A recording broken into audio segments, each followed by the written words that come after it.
पानी, वो किस फ्लो की स्पीड से वो फ्लो करेगी।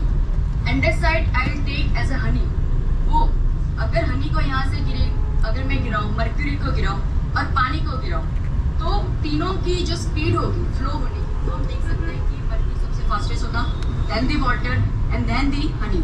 और ग्रेनाइट को मैं कोल्ड वैक्स की तरह लूँ कि वो सबसे विस्कस है, वो जल्दी जो है फ्लूइड नहीं है वो पाता, राइट। तो ऑलिव ऑयल जो है सबसे ज्यादा फ्लूइड है, सबसे ज्यादा मोबाइल है, उसके बाद कम मोबाइल बेसाल्ट, उसके बाद कम मोबाइल एंडेसाइट और उसके बाद ग्रेनाइट। एक और चीज इन 4 रॉक्स के बारे में ये है कि ऑलिव ऑयल कुछ टेम्परेचर से ज्यादा अगर उसे मेल्ट किया जाए तो बेसाल्ट में कन्वर्ट हो जाता है, बेसाल्ट उसी तरह एंडेसाइट में कन्वर्ट हो जाता है और एंडेसाइट जो है ग्रेनाइट में कन्वर्ट हो जाता है। जब पूरी थ्योरी पढ़ेंगे तब आपको इन 4 रॉक्स की जो मैं क्यों बता रही हूँ वो समझ में आएगा।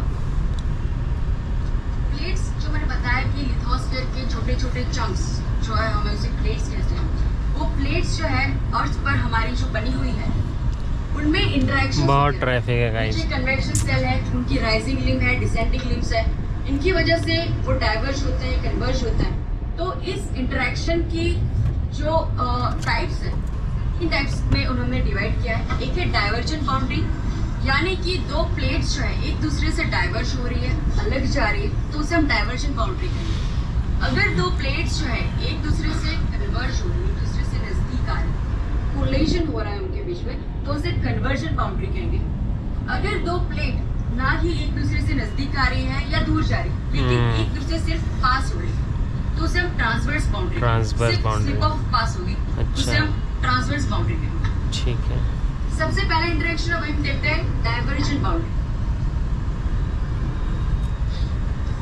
डाइवर्जेंट बाउंड्री में हमने देखा कि जैसा मिड ओशियनिक रीच में होता है, डाइवर्जेंट बाउंड्री तभी डेवलप होगी जहां उसके नीचे कन्वेक्शन सेल का राइजिंग लिम्ब होगा, और राइजिंग लिम्ब ऊपर के क्रस्ट को ब्रेक करेगा और 2 कॉन्टिनेंट्स को डाइवर्ज करेगा, राइट। तो डाइवर्जेंट प्लेट बाउंड्री के नीचे हमेशा जो है एक rising limb of convection cell होगा। ओशन पे अगर ये rising limb of oceanic current जो है वो होगी तो हमें मिड ओशनिक रीच मिलेगी।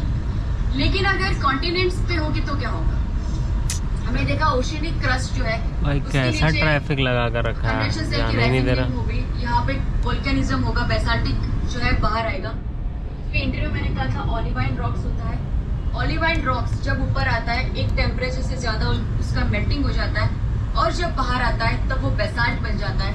और बेसाल्ट मैंने कहा जैसे बहुत ही फ्लूइड होता है, बहुत ही आराम से माइल्डली ये पूरा वोल्केनो जो होता है वो फ्लो करता है, और इस तरह से यहाँ पे वोल्केनिज्म होता है मिड ओशनिक रीच में। जब मैंने कहा था वहाँ पे मोल्टन रॉक्स होते हैं, राइट। और इसीलिए ये जो मोल्टन रॉक्स जो है वो बेसाल्टिक है, इसीलिए ये जो पूरा ओशनिक क्रस्ट होता है वो बेसाल्ट से बना होता है।